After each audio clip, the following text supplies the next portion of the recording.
आज मैं बात करने वाली हूँ फेरी टेल एनिमे की। मुझे नहीं पता आप में से कितने लोगों ने ये एनिमे सीरीज देखी है, पर अगर आपने नहीं देखी है तो आप देख सकते हो। ये टोटली 362 एपिसोड्स है इसमें, और इसका नया सीजन अभी स्टार्ट ही हुआ है, fairy tale 100 years of quest. तो इस शो की शुरुआत होती है एक प्यारी सी लूसी नाम के कैरेक्टर से, जो कि अपने फादर को ढूंढ रही होती है, और उसकी मुलाकात होती है नात्सु ड्रैगनील से। हमारे नात्सु ड्रैगनील है कौन गाइस? नात्सु ड्रैगनील एक्चुअली हमारे शो के मेन प्रोटैगनिस्ट है, साथ ही साथ ड्रैगन के बच्चे हैं, मतलब कि, और उनका जो यूज कर रहा है वो ड्रैगन स्लेयर मैजिक है। हाँ जी दोस्तों, मैजिक से मेरा मतलब ये पूरी दुनिया ही मैजिक पे चल रही है। यहीं पे लूसी की जो पावर होती है दोस्तों, वो होती है समनिंग की, जिससे वो स्पिरिट्स को समन करती है रियल वर्ल्ड में, और जो इसकी स्पिरिट्स होती है वो की के वजह से ओपन होती है। तो जो कीज वो लोग यूज कर रहे होते हैं दोस्तों, जो वो लूसी यूज करती है, वो मेनली हमारे जोडियक साइन होते हैं, like Leo, Aquarius and taurus, species and different, और उनकी जो एट्रीब्यूट्स होते हैं वो भी कहीं ना कहीं जो ज़ोडिएक साइन है उससे सिमिलर होता है। तो यहाँ पे दिखाया जाता है कि इनको वो जाती है फेरी टेल गिल्ड की मेंबर बन जाती है, और फिर ये लोग निकलते हैं मिशन पे। 4 लोग, पहला हमारा नात्सु ड्रैगनील, फिर हमारी लूसी, और फिर आती है एरिजा एंड ग्रे। एरिजा के बारे में बताऊंगी, she is the most over powered female character in fairy tale. She weaponize his whole body, और बहुत ही शानदार कैरेक्टर है, हमेशा लड़ने में के लिए आगे रहती है। एस रैंक यूजर है, मैजिक यूजर है गिल्ड की अपनी। फिर आता है ग्रे फॉस्टर। ग्रे फॉस्टर के बारे में मैं क्या बताऊं दोस्तों, सास के ना बस वैसा ही कुछ है उसका ना। वो पूरा एक तो पहले नंग धड़ंग घूमता है, ऊपर का कपड़ा नहीं है उसके पास, पता नहीं कहाँ गया उसका कपड़ा ही नहीं पहनेगा भैया जी, चाहे ठंडी हो चाहे गर्मी हो, और वो यूज करता है आइस टाइप मैजिक को। फिर इसी तरीके से स्टोरी स्टार्ट होती है, और एक एक करके ये लव स्टोरी टाइप की भी बनती जाती है, क्योंकि लूसी, नत्सु, फिर ग्रे को जूविया मिल जाती है, ऐसे एरिजा को जलाल मिल जाते हैं, ऐसे डिफरेंट लव स्टोरीज हैं, डिफरेंट चीजें होती रहती हैं, और बहुत सारी मिशन चीजें स्टार्ट होती है। पर मेन स्टार्ट होती है, जो इनका मेन मुद्दा होता है, वो एक एक्नोलॉजिया नाम के ड्रैगन को डिफीट करना होता है। एक्नोलॉजिया एक्चुअली में पहले ह्यूमन था, जिसने इतने सारे ड्रैगन्स को मारा होता है। इतने सारे ड्रैगन्स को मारने के बाद वो ड्रैगन बाद के बाद उसके ऊपर एक कर्स आ जाता है, और वो एक ड्रैगन खुद बन जाता है। अपोकलिप्स का खुद का नाम एक्नोलॉजिया बन जाता है। तो यहाँ पे दोस्तों एक्नोलॉजिया को इनको हराना होता है। वहीं पे इनकी मुलाकात होती है ज़ेरफ नाम के ब्लैक मैजिशियन से, जिसको बताया जाता है कि वो इमॉर्टलिटी उसको कर्ज दिया गया है, और वो जिस भी चीज को चाहेगा वो अपने आप ही खत्म हो जाएगी। इस वजह से वो कई सालों से अपनी मौत ढूंढ रहा होता है, पर वो मिल नहीं पाती है। फिर वो एक्नोलॉजिया को जगा देता है ताकि उसके हाथ से ये मर जाए, पर ऐसा भी नहीं हो पाता।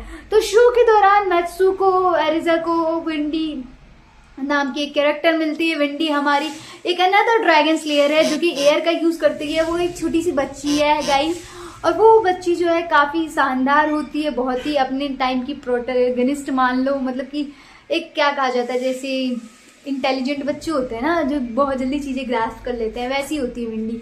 और मैंने तो एक इंपॉर्टेंट बात भूल ही गई मैं, यहाँ पे कैट करके कैरेक्टर्स होते हैं दोस्तों, जिनके पास पंख होती है, विंग्स होते हैं, और से वो उड़ते हैं। जैसे कि नात्सु के पास हैप्पी होती है, ब्लू कलर की कैट है वो, मेल कैट है, और वो बहुत ही प्यारा कैरेक्टर होता है। उसकी वजह से मैं और ज्यादा इंडल्ज हो जाती हूँ उसको देखने में ना।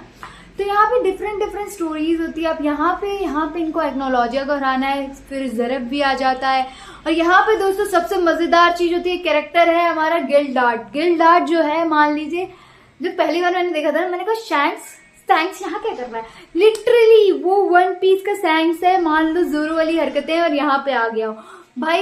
यहाँ पे जो गिल्डार्ट है वो सेम है, जो कि वन पीस में जैसे सैंक्स ओवर पावर्ड है ना दोस्तों, वैसे गिल्डार्ट भी ओवर पावर्ड है। उसका कैरेक्टर डिजाइन भी एकदम शैंक्स की तरह है। और भाई जैसे सैंक्स जब पहली बार व्हाइट बियर्ड के बोट पे आता है ना, शिप पे आता है, और सबके सब इधर उधर गिर रहे हैं, वैसे ही इनका भी होता है कि जब गिल्डार्ट की फर्स्ट टाइम एंट्री कराई जाती है ना दोस्तों, तो जितने भी घर होते हैं वहां के, उनको साइड कर दिया जाता है। मतलब लिटरली, मतलब कि उन लोगों ने बिल्ड ही ऐसा किया है कि गिल्डार्ट की एंट्री पे जितने बिल्डिंग्स हैं, घर हैं, वो सब टूटते जाएंगे। तो उन लोगों ने ऐसे सेपरेट ही कर दिया, पूरा टाउन ऐसे सेपरेट हो जाता है, वो सीधे आता है।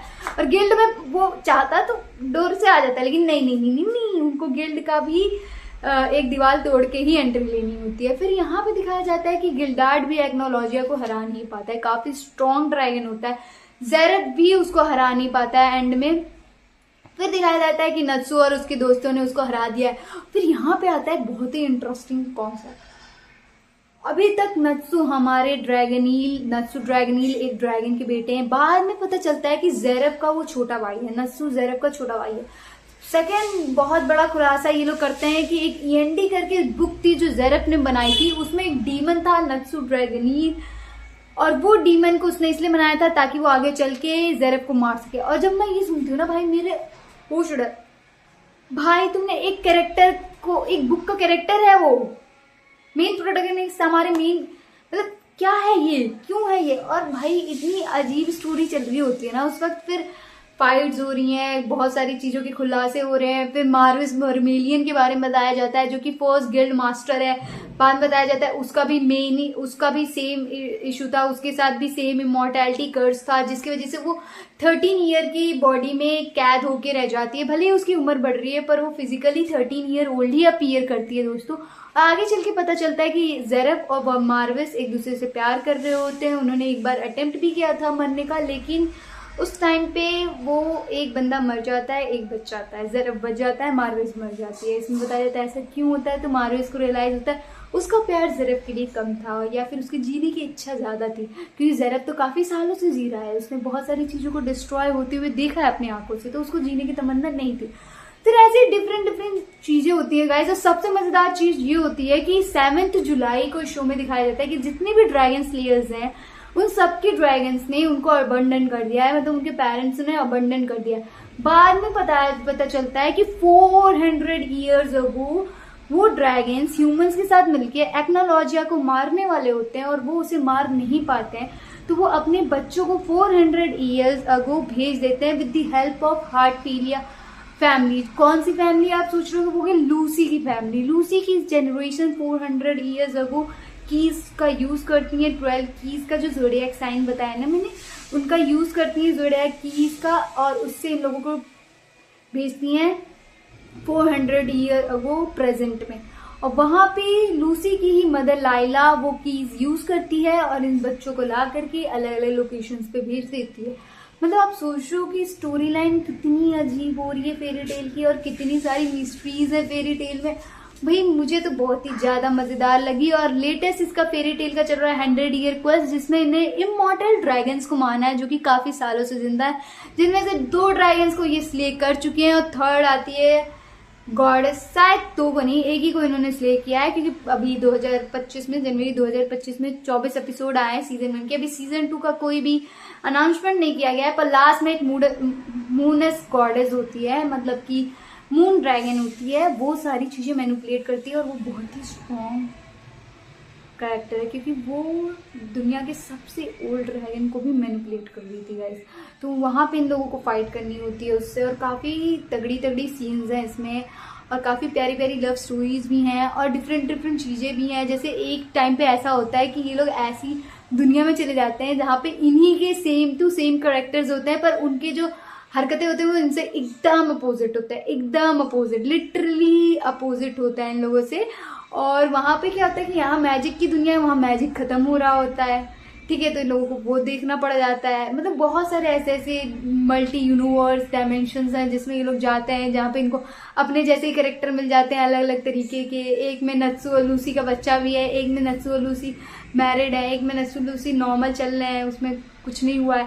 तो बहुत ही इंटरेस्टिंग और मतलब कि क्या बताऊँ, इंगेजिंग स्टोरी है, आपको बहुत मजा आएगा, खासकर इसका बैकग्राउंड म्यूजिक वाओ। और नत्सु को देख के तो वही आ जाता है, नत्सु नत्सु नत्सु नत्सु गाना था ना गाइस वो। तो आज के लिए बस इतना ही। Keep liking, sharing, commenting on my videos. Also subscribe my channel for more such contents. सायोनारा, नगमा, बाय बाय।